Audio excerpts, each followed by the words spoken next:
Assalamualaikum dan salam sejahtera. Apa khabar semua?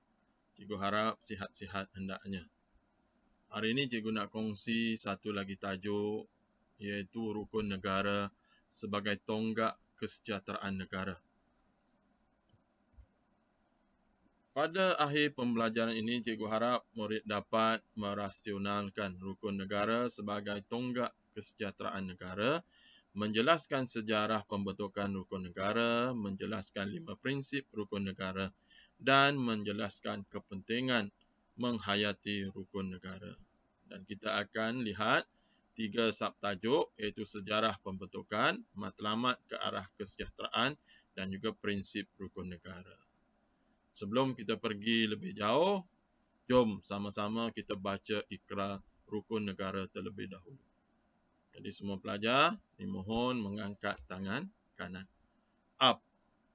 Maka kami, rakyat Malaysia berikrar, akan menumpukan seluruh tenaga dan usaha kami untuk mencapai cita-cita tersebut berdasarkan atas prinsip-prinsip berikut. Kepercayaan kepada Tuhan, kesetiaan kepada raja dan negara, keluhuran perlembagaan, kedaulatan undang-undang, kesopanan dan kesusilaan. Okey, terima kasih atas kerjasama semua pelajar. Kita nak tahu apa itu rukun negara. Okey, tajuk kita rukun negara. Kita nak tahu. Rukun negara ialah ideologi negara yang dibentuk sebagai sebahagian daripada usaha kerajaan menyatu dan membimbing rakyat ke arah perpaduan, pegangan, ideologi, falsafah rakyat. Jadi semua kaum pegang pada rukun negara. Dan rukun negara merupakan susunan prinsip hidup masyarakat yang mengandungi nilai kenegaraan dan norma sosial yang mencakupi seluruh aspek kehidupan bernegara, seperti ada politik dalam itu, ekonomi ada, agama ada, budaya dan perundangan. Jadi rukun negara juga menggariskan ikrar yang perlu dihayati oleh warga Malaysia dan dianggap sebagai falsafah hidup rakyat Malaysia. Jadi itulah pegangan kita selain pada pegangan agama masing-masing. Sejarah pembentukan rukun negara ini dibentuk ekoran daripada peristiwa 13 Mei 1969. Dan semua orang tahu kan, kita dah belajar bab 6. Dan rukun negara hasil daripada perbincangan dan pemikiran Majlis Perundingan Negara yang dikenali sebagai MAPIN ini, dibentuk oleh Mageran pada 29 Januari 1970.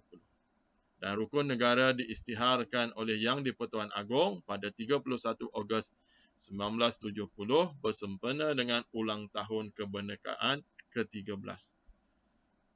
Sedar atau tak sedar, rukun negara ini dah berumur 51 tahun pada tahun ini. Dah lama sebenarnya, dah peringkat atuk dah. Okey? Dah lama. Tahun lepas kita dah sambut Jubli Emas rukun negara. 50 tahun dah.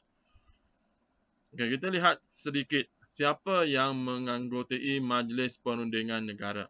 Terdiri daripada Wakil Mageran, Kerajaan Negeri, Parti Politik, Wakil Sarawak dan Sabah, Kumpulan Agama, Badan Profesional, Perkhidmatan Awam, Kesatuan Sekerja dan Persatuan Majikan, Akhbar, Guru-guru dan Kumpulan Minoriti. Itu mereka yang menganggotai MAPIN untuk rangka rukun negara. Bukannya senang.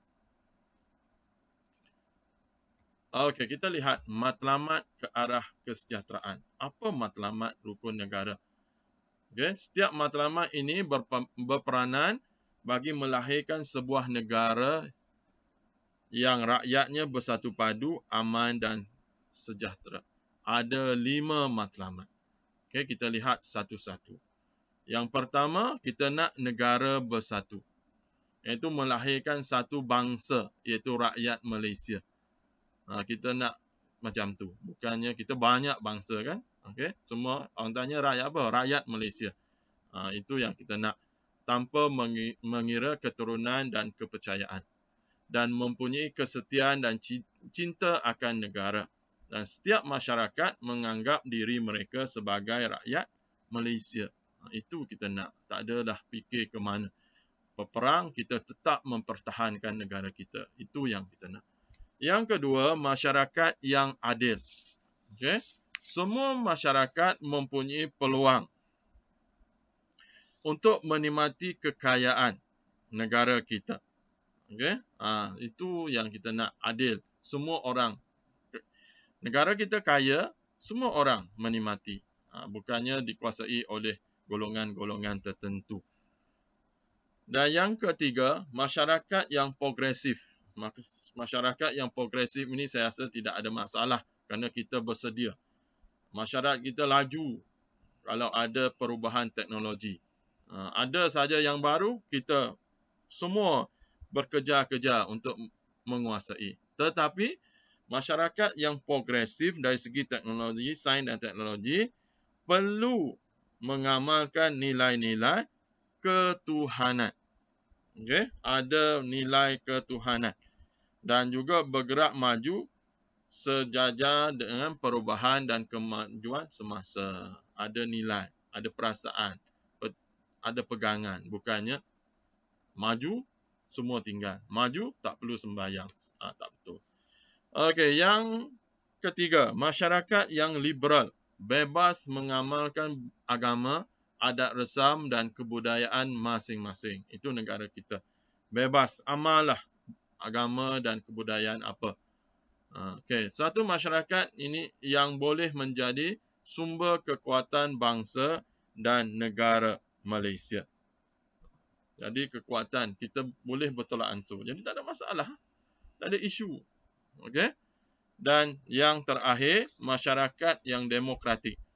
Masyarakat ini, rakyat bertindak melalui parlimen. Okey. Bertindak melalui undang-undang. Kalau tak puas hati pun, kita tidak turun ke jalan.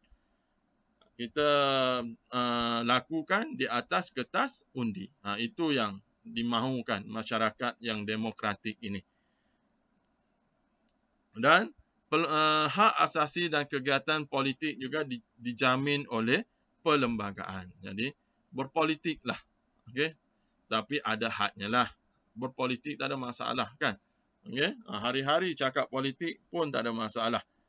Tapi ada hadnya lah. Adalah undang-undang yang mengawalnya. Okey, kita lihat yang terakhir, iaitu prinsip rukun negara. Kita nak lihat satu-satu setiap prinsip ini. Dari kepercayaan kepada Tuhan sampailah kesopanan dan kesusilaan.